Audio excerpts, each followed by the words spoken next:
that's the hardest thing to do in a college setting, because we don't ever get a long enough uninterrupted block of time to truly go all in and attack hypertrophy. Because those guys still have to be able to do the field work and sprint and play and do those things. And like, trust me, you're hitting huge volume lower body training, and then I got to go out and sprint. Those two things ain't going together very well, right?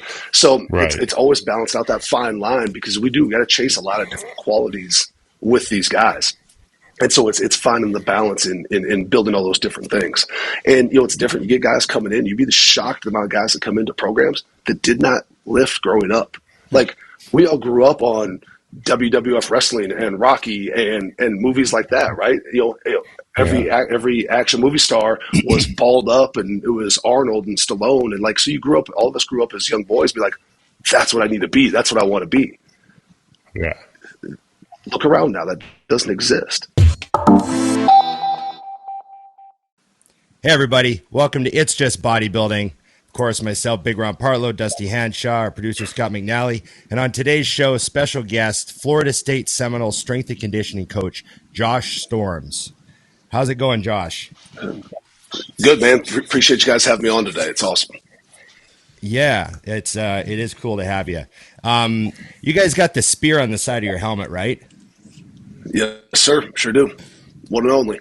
That's what. Yeah, well, that we had the spear on my helmet in high school.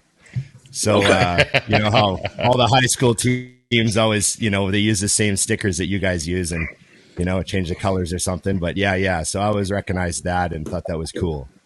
So. Yeah, no, it's pretty iconic. That's for sure. That's one of the things about coming to a place like this is just that history in a place like this is a little bit different than a lot of other universities. Yeah, you're at one of the football schools that people who don't know football know of. You know what I mean? Yeah, there's no doubt. I mean, the legacy that's built here through the, especially through the 90s, which we're all probably pretty close in age. Like through us growing up, I mean, this place finished in the top 4 for 15 consecutive years. It's pretty unprecedented and probably will never be seen again. Well, it was funny. So, for those of you who don't know, because you wouldn't, I actually was Josh's neighbor in Scottsdale for a few years when he was out working with ASU, and that's how we actually met. And then literally I was on Instagram the other day, and I don't know how all these years later, the way Instagram works, but I realized he was in Florida, which of course that's where Nikki graduated college. So she's an immediate fan. But she was there in the heyday too, so 99 or 98 to 2001. So she told me she needs him back to those kind of days. If you could just handle that for her, that'd be perfect. No big deal. Working just on win it. 2 out of the 3 years. It's a progress. So, but that was the first question I had was, so a lot of people who I told you were coming on here, their first question was, how do you get that job? Which obviously is a long story, but what was your story to the progression? And I mean, all the way down to, we don't even understand. Do you go interview? Do they call you? Are you are you scouted? How's that work? Yeah. I mean, kind of go back to the beginning a little bit. I mean, this is going all the way back, growing up playing the game, played tight end at the University of South Dakota, had a short, injury-plagued, unremarkable college football career in my time there. And, by the time it was all said and done, I'd spent more time training and preparing to play the game than I ever spent playing the game. And, but still, love the sport, knew, professionally, I always want to be involved with the game, but, I did not want to be a football coach. That just never appealed to me at all. And then, so initially I was like, well, I want to go to PT school, and realized, that wasn't what I wanted to do. I was like, well, maybe, I want to stick with athletes. Maybe I want to be an athletic trainer. And saw it for, my freshman year of college. That definitely wasn't the path I wanted either. Well, through this whole time, training had always been, ever present, such a huge piece of my deal. I was a super tall, skinny kid growing up, and, for me, training was my only chance at all to do anything at all with athletics. And as I got closer and closer to the end of my career, I started realizing, this is probably my path, and this is all the way back to the late 90s when really this profession was still very, very obscure, There's still, even for us, our strength coach was our D-line coach. So there wasn't a lot of places that were, now it's such a standard thing, and the money and the staffs and the resources and the facilities, it wasn't like that then. And, I saw a ESPN piece on Outside the Lines one day on the summer program. I think it was at UCF or somewhere like that. I'm like, man, there's guys out there doing this. This is a real job. This is a profession. And so I kind of decided like that's what I wanted to chase. And so there's a lot of dumb luck in my story that kind of got me to where I'm at. So, I knew I needed to get experience. So I had experience as a player, but I'm like, I got to go learn the coaching and the programming, like for real. And so spent the summer at a private facility in Sioux Falls, South Dakota. That was in conjunction with Sioux Valley Hospital. And a guy named Steve Bliss was the guy that ran that program. Well, it turns out Steve Bliss was part of Boyd Epley's original crew from Nebraska that started college strength and conditioning. And he was the first ever strength coach at the University of Miami, the first ever strength coach at Ohio State University. And then when I met Steve, he was kind of on the end of his college career, into the private sector stuff. So I had that guy as a mentor like early on that kind of taught me like what it was. And so, once again, just by dumb luck, fell into meeting Steve. And then, went back, finished my next semester at school, knew I needed to do an internship to graduate and to get the rest of my credits and whatnot. And once again, not necessarily going about the smartest way, I sent out 2 resumes. I sent one to the Kansas City Chiefs, one to the Minnesota Vikings. Actually ended up interviewing for both of them, got offered both of them, grew up a Vikings fan, took that job with the Vikings, went up there spring break that year, stayed in an extended stay hotel and worked OTAs, went back, finished the spring semester at USD, moved back up there in the summertime to work their full off season. End of that off season, that turned into they kept me on the paid position throughout the season. So that was like 2000, 2001. So that was Dennis Green's last season there. That was Dante Culpepper, Randy Moss, Chris Carter. Nice. So some of my first coaching experience was actually being around like guys I grew up like idolizing on the field. So like you got to grow up professionally real quick in that setting because you can't go there and be a fanboy because at that point you're not a coach anymore. You know what I mean? Yeah. So I learned that early on. And then, so we get fired at the end of that season. And I knew I still need to go to grad school, get my master's degree, those things. And the bad part about that NFL deal was I developed zero college network whatsoever by going there. So now here we are at the end. I'm like, okay, I know what my next step is. I got no idea on earth how to reach my next step. And so I actually ended up at a couple different grad schools and actually ended up going to UNLV. And the one and only reason I went to UNLV was we had some players with the Vikings at that time that spent their off seasons training with Mark Philippi, which is a name you guys probably recognize from World's Strongest Man back in the day. Yeah. And, a lot of those guys had told me, they're like, listen, man, if you really want to coach, you really want to learn how to do this, train athletes, like you got to go work for Mark. Like there's nobody better out there doing it. That's who you need to go learn from. So literally this is, pre-internet days. So I had to find the guy's phone number, through school directories and stuff and reached out to him. And, he basically told me, he's like, yeah, if you want to come out, you can help out for free. So my wife and I get married. 7 days later, load all of our shit up, move to Vegas. She doesn't have a job yet. I have nothing other than an opportunity to work in the weight room for free. And literally nobody in either of our families was like, hey, pump the brakes. Like, this is a really bad idea. They're just like, yeah, you guys will be great. You'll figure it out. And off we went. And so at one point out there, I'm working in the weight room. I'm going to grad school classes. At one point, I had 3 jobs on top of that, sleeping in my truck in the middle of the day, trying to catch a nap. Like it was, the process is wild. I was working at Las Vegas National Golf Club in the pro shop. I don't even golf, but like it was the only job I could get that started so early in the morning that I could work full-time hours and get benefits and be done with that job by the time my day on campus started. Wow. So I was lucky. Most of our teams there were in the afternoon. So like I would get done at the golf course in the morning, head over to school. I was taking like a handful of classes, paying out of pocket, and then working the weight room in the afternoon. And so then eventually I got a GA spot in the ex-phys department there. And then shortly thereafter, so I was able to get rid of one of the other jobs I had, but still doing the other piece. And then had a restricted earnings position opened up in the weight room. So then I was able to get rid of all the jobs. So I was working in the weight room. I had 5 teams, still helping with football, still helping with basketball, full-time in class load, plus working in the ex-phys lab on campus. And rolled to that for probably about a year. And there's a lot of bumping heads with that, with the academic side of things and the athletic side of things. And, it became a deal where they eventually pulled my GA position from me because I wasn't spending enough time in the lab, which everybody in the lab was hanging out, checking the fantasy baseball teams. Meanwhile, I was the only person in our program who was actually doing the job they're going to school to go do. And they could never make that deal link up. So gave up that GA spot, and like overnight, everything was better, man. Like animosity with professors was better. It cleaned up my plate a ton. And then what Mark was doing was kind of feeding me a bunch of like youth baseball players. They're paying cash to train to help me offset the money I lost off the GA spot. So I was actually making more money by losing the GA spot than I was when I had it. So stayed in that role there for about 2.5 years. End of 2004, got hired by Joe Kent at Arizona State. And then from that point on, I was at Arizona State for 11 seasons. So I was there for 4 ADs, 3 head coaches, a couple different head strength coaches. Each of those staffs turned over. I was able to be retained and able to elevate my position. And then finally, when we left there in 15, I was our top assistant for football. And then left that position to go be the head strength coach at the University of Memphis.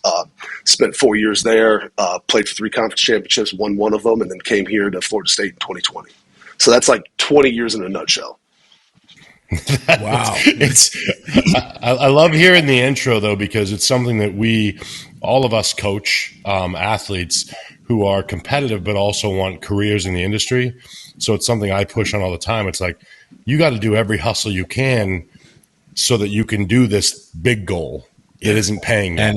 You know what I mean? And the for free thing, like, you know, everyone wants to be a coach in our industry, and nobody wants to do any of that like internship stuff, you know? Yeah. And we see it all the time. Like, you got guys like, oh, you know, I need a paid position. I'm like, you don't know how to fucking coach. What am I going to pay you for? Like, I got janitors to clean the facility. Like, that's all you're qualified to do right now. Wow. You got to pay your dues. You got to learn. Like, you learn from it. You don't learn from books. You need that basis, but you learn from experience. You learn from the coaching reps out on the floor, from mentors above you, getting exposed to it. Until you've racked up enough hours, enough experience doing that, you're not really worth being paid the money. And, you know, because like, no one's going to just trade you time for money in this business. You got to be able to provide a value in coaching if you want to get paid for coaching. You know, and just it takes time, and the path is the path. When you know, when did you kind of finally realize that you'd made your dream a reality? Man, I mean, there's days where I honestly don't know if I even feel like that yet, you know, because you got it. I mean, it's nose to the grindstone, head down, and like this profession doesn't take it. You don't get afforded many opportunities to like peek your head up and look around and look what you've done. You know what I mean? Because when you do that, that's when you get passed by. You know what I mean? Like, you got to stay down, be concealed behind your cover, and stay hidden and keep working. As soon as you poke your head up and look around, man, that's when you get shot. You know what I'm saying? So like, you gotta dig in and stay at it. And I think as soon as you do that, you feel like, oh, I've made it. Look what I've done. Look where I'm at. You know, look at the logo on my chest.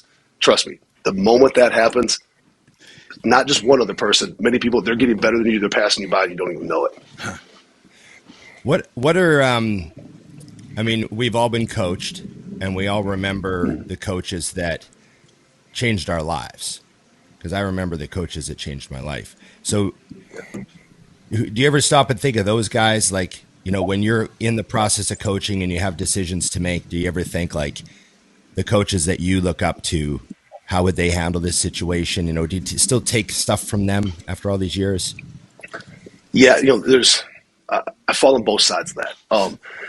I look at the coaches that help mentor me, help change my life. But I'll tell you what, there's a lot of times I look at what I needed from a coach and did not get.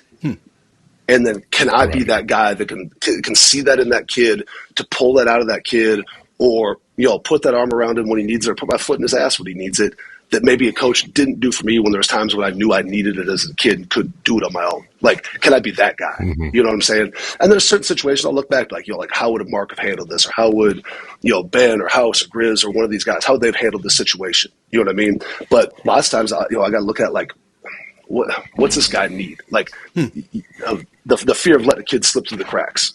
You know, and like, that's kind of the motivating thing that drives someone, how you handle situations and whatnot, is kind of looking at like, what's the biggest need right now, and not letting those things pass you by. Can you give me, or can you give us examples maybe? Because I think a lot of our listeners, well, all of our listeners are coming from the fitness side of things, the bodybuilding side of things, but we can definitely relate. You know, all of us are training in the gym. When you say what somebody needs, like what an individual needs, and I guess it's kind of a hard question to ask without giving you like a specific situation, but can you talk a little bit about that, about like, I guess, reading the athletes in figuring out how to coach them? Yeah, well, and you nailed it. It's reading athletes. It's building relationships and knowing people, right? And it's like, my setting's a little bit different probably than where you guys are at and a lot of your listeners. Like, you know, our kids that come sign here, that are going to play here for whatever it is, 2, 3, 4, 5 years, guess what? I'm not going anywhere. Like, They're married to me for that period of time. Whereas maybe in the private sector, whatever, like if you got an athlete that doesn't like working with you, they're just gonna go find a different coach. So like I have my does a little bit different. I have a captive audience, right? Now I could abuse that and treat those guys however the hell I want, and they're still stuck with me either way. But does that make my program successful? Probably not. You know what I mean? Yeah. And so it's developing those relationships over time. So like I can see it on a kid, like when he walks in the door, like, cause I see him every single day in person. You know what I mean? Like that's the unique thing about a college strength coach. I got access to my guys year round. Yeah. So you get to know these kids really, really well. I mean, it's even something just the way a kid walks in the room, the way a kid approaches the rack, kind of the way his training's been going, and like, this kid's going through some shit right now. You know what I mean? Is he not living right outside the building? Because I mean, we were all in college, right? And that's part of it too, is just learn how to be on your own, and there's lifestyle stuff that goes along with it, and how to balance those things out. Or is he going through stuff at home? And like, our guys come from every background you can possibly imagine, from as affluent and privileged as it possibly gets, all the way to lower lows than you even imagined existed, right? And yet we all come together here with the same logo and the same goals and all that. So like, it's my job. I got to learn those guys, right? And be able to see the moments when guys, something seems off. And sometimes it's something good. Like, man, this guy's been on with lately. Like, what's going on? Find out. Oh, well, coach, like this happened or that happened or whatever it may be. And like, man, they're kids. They go through so much shit that you don't realize. You know what I'm saying? Because like, we're here, we're locked in, we're doing the job. Well, these guys, man, they got families at home. They're still 18 to 22 years old. The pressure of being, a high profile, figure on campus. Sure. The positive and negative social media attention that's so real to them that comes along with that. Whereas like us as adults, sometimes like, man, just delete the fucking app till after the season. Don't worry about it. But like to them, that's that's real, and that's communication, and that's connection, and like that's hard for them to separate that. So if you have a bad night on Saturday and people are hammering you on that, that's a real deal stress that they have to deal with, and it's so much more than what we all had to at that same age, And so for sure, we always gotta be in the role, like looking at all these things, taking all that into consideration, try to find where these guys are at all times. And so it's just, to me, it's like you're staying ever vigilant on that front to not let him slip by. So when you see that kid that is struggling, man, acknowledge it. Don't just he'll snap out of it. No, man, we got to like talk to him and address that before it gets worse. Maybe we have a hand to make it better. And maybe if we don't have that super tight relationship with that guy, I know who in the program does. And maybe I see this in this kid and they don't. Hey, you might need to put your hand around so-and-so, man. They got this going on or that going on, or man, they got something going on. I don't know what it is. Maybe you can find out though. So it takes a lot of us to help kind of like, raise these kids and take care of these kids within this program to keep them moving forward, because they all come here with goals, right? And as much as the whatever, be an All-American here and go on to the NFL, boy, there's a lot of steps, a lot of dominoes that got to fall along the way to make that happen. Yeah. How much did they prepare you for all that? Was there like a whole bunch of psychology courses in your college years coming up? Because that sounds I figured. exactly what I expected. Exactly. Yep. And it's just, and that's where it goes back to like, everyone wants to get paid for this and make all this money early on, because like, well, I know programming. Great. You read books. Like, tell me about the other stuff. Can you can you build relationships? Can you be that consistent presence in these guys' life? Because that's one of the things most of these young guys have coming in that they have in common that they all lack, is those especially consistent male figures in their life. And so can we provide that and model that? Because there's one thing these guys can take away from, being coached by me for these years is the importance of doing the work and the consistency that comes along with it and the accountability that comes along with it, because that stuff doesn't carry over to every aspect of their life, right? Everybody says, we want to make these guys better men for life. Well, if all I do is get you to squat 600 pounds, like, trust me, that's not making you a better man in life. But the lessons you had to learn along the way to do those things, and the consistency it took, and the hard work it took, and those things, the resiliency and all that, those are the things that make you a better man. And can you make those things connect along the way? Hell yeah. That's cool. Right. That's cool. That's such a great time too, if you think about it, to get to coach somebody. You're taking these kids, because they're still basically kids. You're talking like, by the time you're 18 or so, you're still not completely done growing, but you're at a point you can start putting on a whole hell of a lot of muscle, a lot of strength. I bet you run into a lot of people that don't even, and plus not only that, these people most of them are going to be kind of on the genetic elite side if they're playing college ball. I bet you run into some of these guys that don't even know what they're capable of when they first walk in the weight room. Oh, there's no question. Even our guys who are like your lower level, like walk on type players, guys just have to be on the roster, hope to find a role. Yeah. If you go compare those, even if you take those guys to the average dude on the street, those guys are freaks. Right. And then when you get to our upper level guys, those guys are goons, man. Like they respond to everything, especially at that age. You know what I mean? Because we'll get some kids that come in the door, that are, whatever. You get a kid who's, whatever, he's 6'1", 6'2", 215, sub 5% body fat, strong, and you find out he's never even really trained before. Right. And he eats like shit. Yeah. And 18 months later, that kid's 245, and he's still as lean, and he's a 600-pound squatter, and he's all these things. It's like, and it's fun because you get those guys, you get those those newbie gains that we all got once upon a time, and then as you get a guy that's been in your program for 3, 4, 5 years, then you got to start to adapt. And the thing is, like, we're always going to chase athleticism, but obviously the form will follow the function. So if we're training for the function, the form will follow. Right. So that I asked for some questions from a few people that I knew would be very interested. I didn't really just go out to the masses because I didn't know where they'd go with it, but some of them were really good. So I was curious, like, what does a typical workday look like for you? Kind of depends what time. Yeah, it kind of depends what time of year it is, and that's the one thing that's unique about this job is like the in season is very, very different from the winter program. Winter program is different from spring ball. Spring ball is very different from the summer program. Summer is different than camp. So it all kind of depends what time of year it is. Kind of right now, like let's just say like a standard Tuesday, right? Because Monday's our players' day off. That's our day that we can kind of get caught up on a little more stuff in the office, some programming, just caught up on life before we get dug back into football tomorrow. So I'll be in the building by 5:30ish.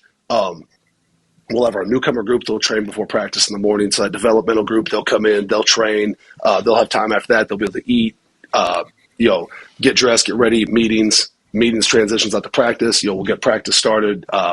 Pre-practice stretch, and then like during practice, lots of times we'll have guys who are return to play type guys, or working with getting those guys back off of injury and things like that. Once practice is done, we'll have our one of our veteran groups will lift immediately after practice. That group will come in. Those guys will train, and then typically by about 1:30ish, like, we don't have any more groups necessarily on the calendar to train outside maybe a guy with a class conflict or something like that. Time to eat, regroup, we'll train, get organized, get prepped for the next day, and then be out of here. So like this time of year, we're out of here a pretty consistent time of day. Usually I'm home at night by 5:30 or 6. So like typically I'd say like year round, our average day in the building is about 12 hours. Season's a little bit different because like for the 7 months that once the season starts, we're here 7 days a week. We have a bye week this week, and I had a couple of days off. So like I got like about 2.5 days off this week. Those will be the only days off from the time camp started until the time we finish. And that's just part of it. It's what you sign up for, And then once then you get to the winter program. Well, then our training takes a way bigger piece of the pie. So then we'll have 3 to 4 groups a day. Each of those groups is an hour and a half to 2 hours. So you might rack up anywhere from 6 to 8 hours a day of literally on the floor coaching. Because we're working around class schedules. Maybe we're training by position group, kind of depending on what time of year it is, and then whether we're on a 3, 4, 5 day a week split, depending on kind of what phase we're in, kind of dictates where we're at with that kind of stuff during that time of year. Listening to this is like dream as a coach to just sit around and formulate programs for elite athletes and time them out. So in the off season, for example, how do you measure performance with these guys in the gym? Is it very typical to everything, how do you ramp that up depending on the schedule you've got put together? Yeah. Like going back to the beginning of that, it's awesome because I have myself, I got 4 other full-time guys on my staff, and this is all we do. So, you kind of have an available think tank of guys to bounce ideas off of at all times. You know what I mean? Like my office, like my window this way is directly into the weight room, and the stadium's directly out the other side, And like I said, awesome. You formulate all day. You can see the board over there. That's all in-season programming stuff up, and it never ends. But so get into the off season. It kind of depends where guys are at. Like when those guys are younger in their development, like the goal is what? You got to get fucking strong. right? Yeah. So I mean, we'll still we still test 1 rep maxes. You know what I mean? So like, back squat, bench, power clean, and then the auxiliary movements to build those things, and then once again, along with all your other like key performance indicators, your vertical jump, your broad jump, your acceleration, your speed stuff, and that's all. Those are all your your kind of standards. But now, let's say you get to the upper level guys in your program, the elite guys, the guys who have been through that process. Now we'll start looking at some different things with those guys as far as what dictates progress. So if I got a linebacker, and he's he squats 615. Okay, just think about a kid in mind. Okay, well, this offseason, can I get that kid to 635, 645? Probably. Is that going to make him any better at football at that point? Probably not, right? So now what are you looking at? Now you're looking at, how's that kid move? What's his rate of force development look like? If I can get that guy to still squat the exact same amount, but now I'm moving it at, say, a faster meters per second on a tendo unit, that bar speed's faster, now you can convince me that made him better at football. Okay, so once again, that's maybe not the worry early on a guy's career. You got to get strong. You got to get strong before you got to worry about being fast, right? And for a lot of our young guys coming in, it's building lean muscle mass, and that's the hardest thing to do in a college setting, because we don't ever get a long enough uninterrupted block of time to truly go all in and attack hypertrophy. Because those guys still have to be able to do the field work and sprint and play and do those things. And like, trust me, you're hitting huge volume lower body training, and then I got to go out and sprint. Those two things ain't going together very well, right? So it's always balanced out, that fine line, because we got to chase a lot of different qualities with these guys. And so it's finding the balance in building all those different things. And it's different. You get guys coming in, you'd be shocked the amount of guys that come into programs that did not lift growing up. Like, we all grew up on WWF wrestling and Rocky and movies like that, right? Every action movie star was balled up, and it was Arnold and Stallone, and so all of us grew up as young boys, be like, that's what I need to be, that's what I want to be. Yeah. Look around now, that doesn't exist. So you get a lot of guys who haven't even put their hand on a bar until they come to college, which is crazy. It also goes to show, going back, those guys are genetic freaks. Yeah. And the talent level is so high. So then if I can get their physical preparation, their physical skills to eventually line up where that talent level is, that's how you're building successful guys in the field. So they made it through high school ball as elite players, simply on foot speed and agility, no real strength development at all in the gym, and here they are in college, and they're learning how to squat. Yeah, and a lot. Yeah, in a lot of cases, on a full scholarship. True. No doubt. Yep. And they just because they were genetically in bodybuilding, more advanced. We call these people Phil Heaths. In bodybuilding. just born with it. Born on third base, man. It's funny. You mentioned like when you were mentioning the things that we grew up on. I remember doing a most muscular pose because of Hulk Hogan. I didn't even know about bodybuilding. Yeah. Like, I was doing the and all those guys had the origins in it. Yep. Yeah. And so I was wondering, like, nowadays with Instagram and social media and, everything's, the mainstream has swallowed up so much more stuff. And from our realm, our little like bodybuilding dark subculture over here, how much do your players, like, how much do they know about bodybuilding? How many of them know who Ronnie Coleman is? How many of them know who Big Ramy is? Like, I'm just wondering, has that changed over the years? Do you see more of it now because of Instagram? I just want to know what the overlap would be. You'll see some. It kind of depends on the guy. You know what I mean? We'll get some guys who purely they're football guys, and the weight room is a tool to kind of like help, I guess, make me better out here, supposedly. You know what I mean? They're not coming to be lifters. But you get some guys who are they're weight room guys, they're meathead guys, and they may know more about a lot of stuff than you ever expect. We have one of our old linemen here that the other day he brought up Kira Rickson, and she works for Sorenex. She just set the women's world record in the axle deadlift. And he was talking about her, and I was like, yeah, actually, I know her. She's a circle of friends of mine. And he's like, really? He's talking all about her, like follows her extensively. And if you know who Kira is and you know who Jazz Turnatine is, you're like, I never, ever would have thought those two Venn diagrams would cross ever in a million years, So those guys will surprise you every now and then. And I think that your guys that like your legends, your Ronnie Coleman's, those guys like, oh, man, if you've ever been away where you don't know who the hell lightweight baby is, man, like you gotta go. You got to go. Yeah. Oh, that's awesome. So how do you approach the mental side with these guys? I mean, you touched on if they're dealing with stuff, but is there a way that your coaching and the on the field's coaching kind of intertwines as far as, because I find with even coaching our athletes, like Ron mentioned earlier, most people have no idea what they're capable of. And you got to get that out of them in that. I mean, even if you have them for 3 years, that's a short window to create the best version of someone and to allow them to take it forward, like you said, whether it's in football or other things. So how do you, and I know it's individual, don't get me wrong, but overall, how do you approach building that mindset and get people to understand that, like you said, if you walk out on the field a loser, then you're going to lose. If you walk up to a bar and say it's heavy, you're fucked. So how do you work with that side of it? I think, and this probably goes, I mean, I think you guys probably, whether you word it this way or not, would probably agree with it. Probably the number one most important thing we build in the weight room is not muscles, it's confidence, right? Mm-hmm. And it's putting those guys in situations that can push them to what they think their limits are, and then they find they're successful at it. And so then you can push them a little bit more the next time, and a little bit more the next time. And in time, they stack up enough of those successes that they start to feel that. And like, we'll see it here. You get a kid who is a quiet guy in here and whatever, goes by his work, gets better and better. Next thing you know, he's the first guy that also is coming in, his shirt's coming off and stuff. He's looking at himself in the mirror and shit. But you see that, like, that's a moment of confidence. Like, that wasn't there 6 months ago. That wasn't there a year ago. And now you see that now. That tells you that the confidence has been working and building. And then even from a leadership standpoint, we talk about all the time, putting guys in situations to, you got to have leaders if you want to be successful, right? Well, once again, just like whoever taught you how to be a leader, they didn't, right? Like, you got to figure that out on your own. It's not easy.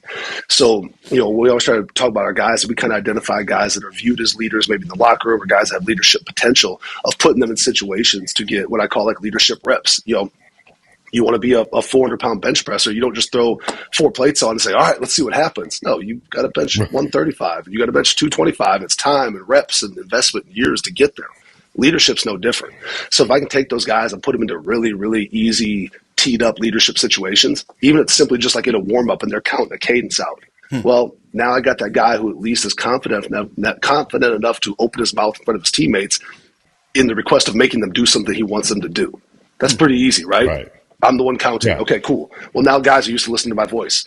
And you can build upon that. And you can build upon that. And you can build upon that. And eventually keep putting those guys in a little more challenging leadership positions, just like you would physically under the bar, until eventually you get to that end product that you're trying to create. That's awesome. It's funny because that's something like that I don't know how to do. Thinking of that process is difficult. It seems like you're managing so many little steps of development for so many players all at once.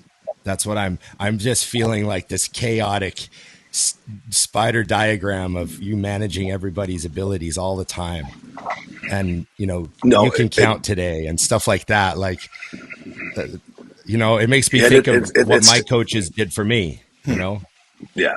Yeah, and it is. It's tough. We got 125 guys on the roster, anywhere from, as a freshman, that might be 17 to a veteran guy that's 23, and they're all in different places, not just physically, but emotionally and maturity and stuff as well. So there's a lot of you got to find ways without lowering your standard to meet guys where they are and teach them how to pull up to that standard, and that having that standard and holding tight to that is everything. Because as soon as you make deviations from them or exceptions for one guy or the other, then you have nothing, right? And a lot of the stuff is team stuff that maybe doesn't carry over as much to the one-on-one, like coach-client relationship. But, there is certain things that I do believe in, like with the standard and the consistency and the expectations and the accountability that have to be met. Because if you're not meeting those, then it does not matter what else you're accomplishing, right? I can get a team way stronger, way faster, but if we're not disciplined, we're not accountable, we don't know how to do it for each other, then we're fucked. I'm not doing my job. So, it's got to be all those things. And like I said, We spend a lot of hours here. I got a great staff of guys around me to help pour into these guys. And I know, even being the boss, like, I have to be aware that I have blind spots. I can't see everything, right? And I also know that, unlike being younger in this business, when you're close to these guys' age, now that I'm older, like, they're going to give me sometimes in conversation a more curated view than what the truth may be, right? And so even if a kid presents me one look, I got to trust my guys around me to be like, no, like, here's what I see. You know what I mean? And so I always kind of view it like, when we're looking at our team, like, we all have a different window out of our office, right? Well, on my side of the building, it's raining. Well, you look out your window, coach, it ain't raining. Well, I can't just say you're wrong because you're not me. I got to take into account, like, your view is different than my view. And so I got to make sure I take a good look at your view and how that goes into the total package of what we got going on, whether that be in guys' development, how they're progressing in training, or even with, like, how a kid's developing emotionally within the program. You got to take all those different views into account, because I can't just take that what I see is what I see, and that's gospel, right? There's a lot of different eyes in this program, and they all see what they see. They're all experiencing what they see. So it's my job then to take all that into account and figure out what's really real and what needs to be addressed and pushed or pushed down or lifted up. When you came there, were you given an opportunity to select some of the guys that work with you, or were they there, or how's that work? No, when I came here, I selected the entire staff. Okay. Just with the kind of situation of how the old staff turned over, there's a lot of things that go into it, but I knew coming here I needed to come in with a completely fresh staff. And so that I was very, very, like, I view this job for me in a place like Florida State, like, this may be the biggest, most high profile job that I ever have in my career, right? I viewed this as my one chance, my one chance only to get the shit right. And so I want to be really, really specific about the guys I brought in, what roles I needed to be filled with my staff. I need other guys that are going to be like, a moral compass that is like mine, but able to get it through in their own way. I don't want a bunch of guys that are going to be like me, talk like me, act like me, because we're not going to be able to reach everybody. So I needed different guys. And so in my staff here, like, only on my 4 guys here, only one of them had I worked with prior to coming here. And then the other 3 guys are guys that I went out and found and selected through relationships, and I probably hurt some feelings along the way. I think when I got this job, there's probably some guys that expected their phone to ring, and it did not. You know what I mean? Because I think the worst mistake sometimes you can make is hiring your friends, hiring buddies. When lots of times, if I'm looking at this guy that I know and this guy that I don't know, well, maybe the only advantage the guy has I know is that I know him. Maybe the other guy's better, right? And so once again, it's knowing people, trusting your read on someone's characteristics as a man and what they're all about, and getting the right mix for what you need to get the job done. And I feel really confident the guys I brought here, and I've been really fortunate, is we've actually been able to keep the 5 of us that have been here since January 7th of 2020 all the way through till now. That's awesome. I was wondering how the retention worked. Yeah. Can you speak? Yeah, it's tough. It's tough.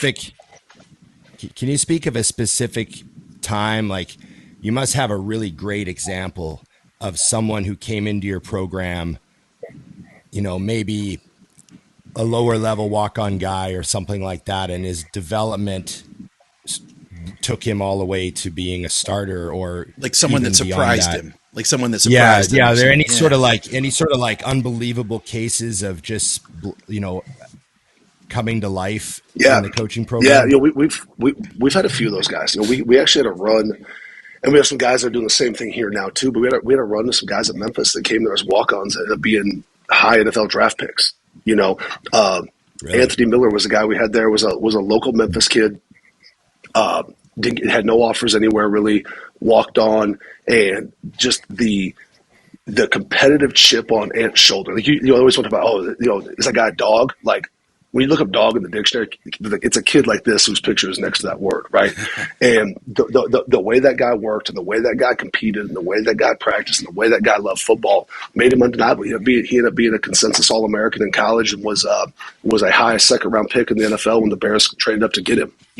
And so, like, you see stories like that. And then in a place like that where guys see those stories, Calvin Austin was a wide receiver we had there that walked on, that just got drafted by the Steelers this last year. Then we had several guys that followed that. And once guys see that modeled for them in a program, it starts to happen more. We have a running back right now. Trey Ward, who was leading the ACC in rushing the other week. Same thing. He was a walk-on when we got here, and there's a guy that just the way he comes to work every day, what he pours in, how much it matters to him, it starts to come to fruition on the field. And you see that guy making plays, and the guy's playing scout team for us, 2 years ago, giving our starting defense fits every day. And you're like, that guy's gonna be a dude for us someday. No matter about the blue chip guy you're recruiting along the way, you start seeing the qualities like that, and a guy like that who's just continuously working for it every day. Like, those are the grinders. You know what I mean? And like, you guys see it, I'm sure, like you see it in bodybuilding too. The guy that will just, hey, this guy might be more gifted, or this guy might be that, or this guy was, this guy's a Phil Heath. Fuck it, I will outwork that guy because it means that much more to me, and you're not gonna be able to deny me that. And like, that's how they go about everything they do in every aspect of their life. And sooner or later, those guys become undeniable. Right. At the same time, I can imagine with every guy that is like that, there's also probably the opposite. I mean, these are gifted kids that in some cases are getting like a full ride, and all these eyes are on them. They're the star. They're the, like the big guy on campus. I imagine that there's some challenges in the opposite direction too. There is, because what you'll get with guys is they're so damn gifted, right? From their earliest age, as soon as they touched a ball, it didn't matter what sport it was in, they were the best guy. Yeah. And talent like that, like if you're a kid that turns into a 4 or 5 star kid, people knew when you were 10 years old that you were special, right? So now what's been told to you then your entire athletic career, how special you are, how great you are, you're going to the NFL, you're this, you're that, you're 12, and you're already having that put in your head, right? Yeah. And then those kids get to high school, and in a lot of cases, not all cases, because there's some damn good high school coaches out there, but there's a lot of cases where like, that's the best kid who's ever played at that school. And that coach is just so happy and so lucky that kid wants to show up on game day. They don't ask anything of them otherwise outside of that, right? So now that kid hasn't experienced discipline. He hasn't experienced the grind. Just, hey, show up and ball. And like, then you come to college, and guess what? There's 125 guys here that are all you. And that reality will punch guys in the face when all of a sudden, like, oh shit, I'm not special. And you'll see guys' confidence get shaken, and then like, you got to be able to build that back up, And trust me, you do get some guys that can come in like that, and they're good to go from day one because they're wired that way. They're special. But you get the guys who just haven't experienced the adversity, haven't experienced the setbacks, haven't experienced even just the competition to get out on the field. So you go from being the best kid anybody in your town's ever seen or ever even heard of. You're a legend before you've ever even done anything, and you come here and you are a 5th string guy, and you're barely repping on scout team at practice. You want to get your ego taking a shot? Put yourself in those shoes, right? And some kids have the ability to hit reset on their goals and be able to set those new goals and understand those watershed moments that have to happen along the way to get ultimately where they want to go. But then the guys who really struggle, the guys that can get lost, are the guys that don't know how to hit reset on those goals. Like, their goal was to get a Division I scholarship. Well, they get here, it's all right, you're here. Now what? And they got to be able to reformulate a plan and reformulate those goals that push them to get here in the first place. Wow. And that's our job, to help those guys do that and identify the guys who are struggling with that.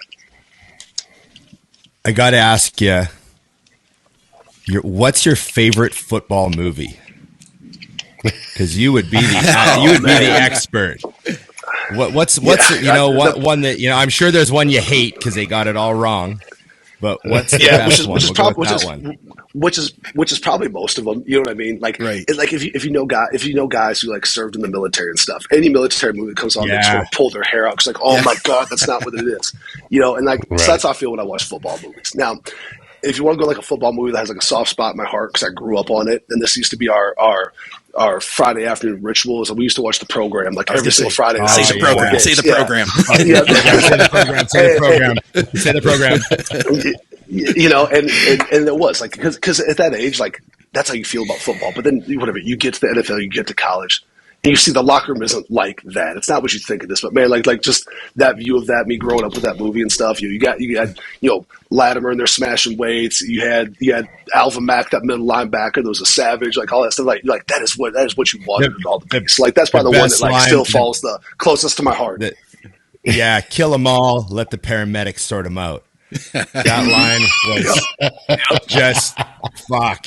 That line just changed all of our lives, you know? Yep. Yeah. Nope, it did. So that's probably the one. And like, is it accurate? No, not at all, really. But like, it's bits and pieces taken out of it. And like, they always say like allegedly like that movie was based upon like the Florida State teams back in the day and whatever. But like, I think that movie is what everybody wants their view of college football to be like. But that's probably the one though. What about I have a Ron question actually. Ron, I'm doing this one for you because I couldn't believe you haven't asked yet. Did you get to select some of the equipment in the gym? Oh, so I got a really unique situation here. So when we got here, this facility, it's like I got a huge budget. Well, no, trust me, I'd have fight tooth and nail for it, but the end result is awesome. So when I got here, this weight room had not been updated since like 2002. Right. And the thing is, like, whatever, like a squat rack's a squat rack. You can get just as strong, everything else. But the fact is, when kids come in and the equipment in the room is older than they are and probably not as nice as what is in their high school, well, in the world of recruiting, you got to address that. So we renovated this facility last July, so about a year and a half ago. And so literally everything from the floor to the light shining down the floor and everything in between is brand new that we replaced. So was able to literally hand select every last piece that you see out here in the weight room. And then as awesome as that is, we've actually designed and we're breaking ground on a new football-only facility that we'll break ground on after the season. So I'm going to be able to revisit that entire process again this upcoming year, which already got the blueprints and the quotes and like you do all your interior decorating of picking out colors and textures and all that kinds of stuff. So like, yeah, we'd be able to redo the entire facility here. Went with Sorenex primary for basically 90% of what's out there is all Sorenex equipment. Those guys do you're not gonna find a company that does a better job than what those guys will do in that world of custom training solutions and whatnot. So yeah, we got a fully outfitted room out here that came together really, really well. That's awesome. I thought you might have, because I was looking at your Instagram and there was a video showing the room and you said something like came out even better than I thought. And I'm like, did he get to pick all the shit in that gym? I'm telling you, everything from the floor to the lights and everything in between. That's so cool. Is amazing. So, Ron, it's I awesome. cannot believe you didn't answer that. I love it. I love then they put those, Sorenex will put up those college gyms that they go in and renovate, and they'll throw the photos up on Instagram, and they just look too perfect. Looks like no one's trained in it yet. It's all just, you walk, you're like, it's too pretty to get strong in here. But you need some blood on the floor. That's right. But yeah, no, their equipment just from the training flexibility, the options per square feet and stuff like that.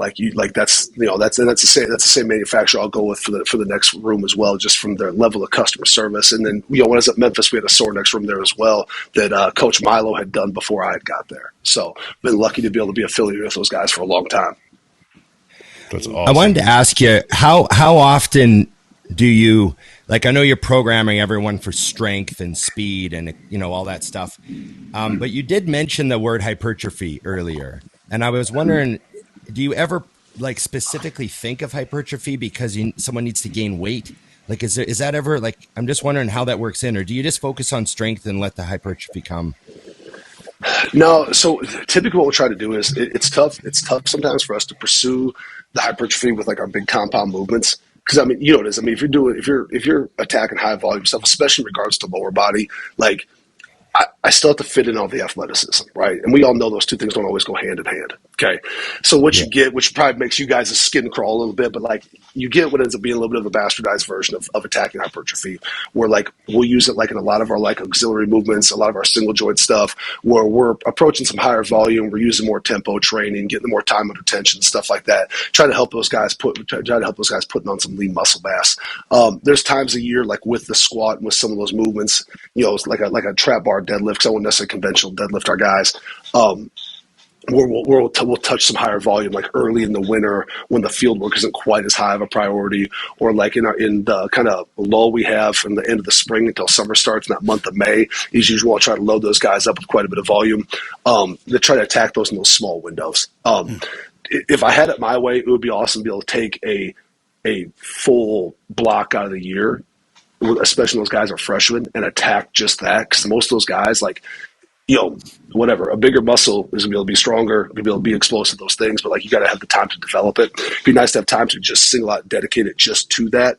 But that's not the reality of how we train. Because when you look at like the way our year looks, so let's say a guy, let's just talk like the start of a year, right? So let's say it's June 1st and the summer program starts. Okay. So we basically, you can start your summer program 9 weeks before camp starts. Out of those 9 weeks, 1 week has to be off. Okay. So basically you're looking at an 8-week program right there. Okay. At the end of that 8 weeks, you're going to have a couple of days off. You're going to go into camp. Well, you're in camp. So like the way we approach our training during the, 4 to 5 weeks of camp is quite a bit different, obviously, than what you got to do the rest of the year because you're practicing every single day. Okay. After camp gets over, you transition into the in-season. Well, the in-season is our longest block of training throughout the year. You're looking at 14 to 15 weeks, depending on how the calendar fits out. But once again, it's the in-season. Those guys' best work has to happen on Saturday out there in the stadium, not on Tuesday and here in the squat rack. So you got to find the balance of ways to continue to be strong, continue to be explosive without taking too much away from them. Let them perform at their highest on the weekend. You come out of the season, you go into bowl prep. And the bowl prep's kind of like a modified in-season program because you still get ready to go play a game. Season ends. Depending, our academic calendar starts pretty early, so those guys probably only have maybe a week to 2 weeks off after the season. You come back, you start in January, and once again, from January up until the time spring ball starts, you have 8 weeks. And then once again, that ends. You're in spring ball. That's about a 5-week period of time where it's kind of you're not really doing off-season training, but it's not like a full tilt in-season program. So there's a little bit of a balance. Then after that, you're back to where we started at. So you really only have out of 52 weeks on the year, you really only have 16 weeks where like we are training. This is the biggest piece of the pie in the program right now. This is our time to accomplish this. The rest of the year, you're balancing out with football. You're balancing out with that. So you really only have that time in the summer, and then 8 weeks in the winter where training is truly, truly king. And the rest of the year, you're trying to find that perfect line of balance between performance and still progressing in your training. How many days a week at the peak of it? How many days a week are they hitting? Like with pads on, hitting in practice. Full contact. Yeah. Okay. So right now, like you look in see. Yeah. No. It's changed dramatically. There's no more 2-a-days in camp anymore, and then you're also limited to how many days you can go full pads in camp. So you're either going to be full pads, or you be shells, which is helmets and shoulder pads, or you're just helmets. So like during your 24 practices leading up to your first game, I believe 4 or 5 are helmets only. I think 6 maybe are full pads in your scrimmages, and the rest are shells. But then once you get into the season, like we'll have we'll practice on Sundays. That's a pretty short practice. It's helmets only. Monday's an off day. Tuesday and Wednesday are our big physical. Those are 25 periods. Those are pack a lunch type days. Thursday is just a walkthrough day, helmets only. And then Friday we'll go full pads on Fridays, but it's a very short practice. We're on and off the field about 60 minutes that day, then play on Saturdays. So this time of year you're in full pads. Out of your 6 days that you're practicing a week, you're in full pads 3 of those days, and then your 4th being game day.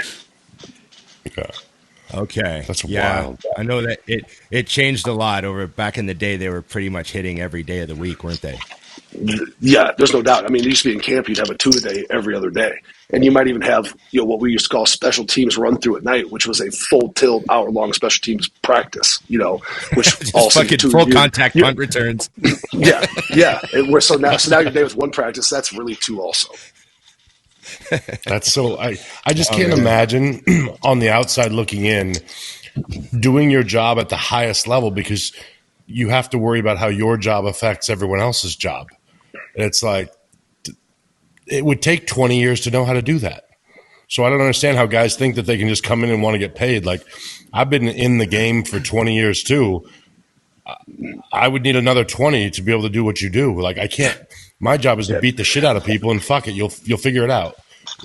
Yeah, but at the same time, at the same time though, if you'd put that same 20 years on this side of the fence, you would be in the same place. You know what I'm saying? Yeah, it's just, that's what I mean. It's just wild to realize that. It's a very when you do, I guess, specialty items, you realize how special everyone's specialty is.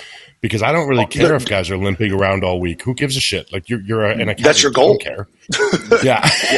And the thing is, like, if that same accountant came to me and said, "Hey, I want to do a show in 16 weeks," I'd be like, fuck, man, you came to the wrong guy. Like, because I'm sure just like you guys, people will hit you up all the time. Like, hey, can you help me with the program? Yeah, sure. I'll program what I program. Like, well, that's not what I do. Well, guess what? It's what I do. And you asked me for the program. Right. So, like, you got to go find the coach that suits your needs too. You know what I mean? Like, don't come in for a program if you don't plan on sprinting and squatting and cleaning and doing those things. Because if you're not doing those things, like, it's not my program anymore. And I'm just writing you a bullshit workout. Right. But like we all, and same thing. Whenever someone that is who is a powerlifting coach, well, it's gonna be different than bodybuilding, different what I do too. And that's where like my deal's a little bit unique. Cause I need a little bit to be successful for our guys. I need a little bit of all those things. I need a little bit of powerlifting. Right. I need a little bit of Olympic lifting. I need a little bit of bodybuilding. I need a little bit of strongman. I need a little bit of track and field. I need all those things to eventually put together the package that I feel is confident to give my guys what they need to get where they need to go. Right. That's awesome. I love it. Well, we don't want to steal too much of your time, man. I told you we'd get you locked here in an hour, but it was awesome. I loved getting the insight. No, man. Thanks for having me on. It's just crazy fascinated to see the other by side. how much management of, I guess I thought like strength and conditioning, those guys are very data driven. This is going to be spreadsheets and recording your max squats and, like results driven numbers. And then you sat down and talked that's about. That's a huge part of it too, though. That's a huge part of it too, right? Like, I mean, like if I get into like what we do from a sports science standpoint and all that, like that part goes super, super deep. But the thing is, if that is all you are, and you're none of the stuff that I talked about today, you're missing the boat big time, right? Just like if you're only what I talked about today, you're not doing that. You got to be both, and you got to be organized. You got to be on top of everything. Because it's a lot of guys. It's a very dynamic goal. It's a very fluid situation with the way rosters change and whatnot. It's like you got to be on both sides of it all the times, and that's what it comes down to. For me, I got to have great guys around me. Because trust me, like Dusty knows me. Like I can't do all this shit myself. I'm not mentally equipped for that, right? I can do what I do, and I got to have great people around me to help fill those holes in and see those blind spots and fill those gaps and do the shit that I can. Yeah, absolutely. That's awesome. I've fascinating discussion. I'm like, I don't know. Well, I'm motivated to watch the program one more time just for old time's sake. Yeah, absolutely. It's been a while. I got to make sure I got all my quotes right, But yeah, we did keep you for an hour, and thanks a lot, man. Josh Storms, strength and conditioning coach for the Florida State Seminoles. Go Seminoles! Is that what you say? Or you go Florida State? Go Noles. Go Noles. Go Noles. Go Noles. Go Noles. Okay. Right. That spear on the helmet. I got you. That's right. Okay. I appreciate Thanks you, Josh. very much. Good to meet you, man. Cheers. Awesome, guys. Yep. Thank you guys a lot. I appreciate it. You bet. That was awesome. I knew you guys would dig that. It was a shock to me though when you started digging in. Oh yeah. He was great. I don't know. I just like, when because those programs are fucking huge, like he's talking about 125 kids. Cause I mean, like there's 52 players on a roster, isn't there? On a full roster. So he's got a full roster. Number, but yeah. He'd have a full roster, and then he's got like probably another full roster of practice squad guys and stuff like that. If he's talking about 125 players, Jesus. So that's just lots. That's a lot of guys to manage. Yeah. I can't imagine managing the emotional side, like you said, because you forget about like they're 18 to 23 years old. Yeah, so much going on. Trying to balance it in the skill and damn. You come from like maybe a poor small town, and now all of a sudden you're surrounded by all these hot college chicks, and you're an elite athlete, and you're on the team. You are the team. You are the team. Yeah, sometimes you're like the star. You're the fucking you're the guy. Oh my God. Oh man. That's wild. I'll remind everybody. Go ahead. Oh, go ahead. I was just going to wrap up. We want to wrap that they did the the one thing that I found interesting that I love that every person who's great at what they do tend to do is downplay. I'm like, yeah. Think about the number of head strength coaches there are in Division I football. Yeah. You have one of the hardest jobs on the planet to get. Yeah. Yeah. And he's like, saying, oh yeah, they called me. And like he was saying too, just imagine how many people want that job and are willing to do anything to get it from him. Yeah. You know? Yeah. Every day. Wild. Yeah, that's awesome. Okay. Well, remember to like, share, subscribe, comment. Ring the bell. And don't forget our codes. Big Ron 20 and Dusty 20 on IamMutant.com. Hit us up there. That was great. I'm glad we got another interview in the books. No doubt. Okay. Remember, everybody, it's just bodybuilding.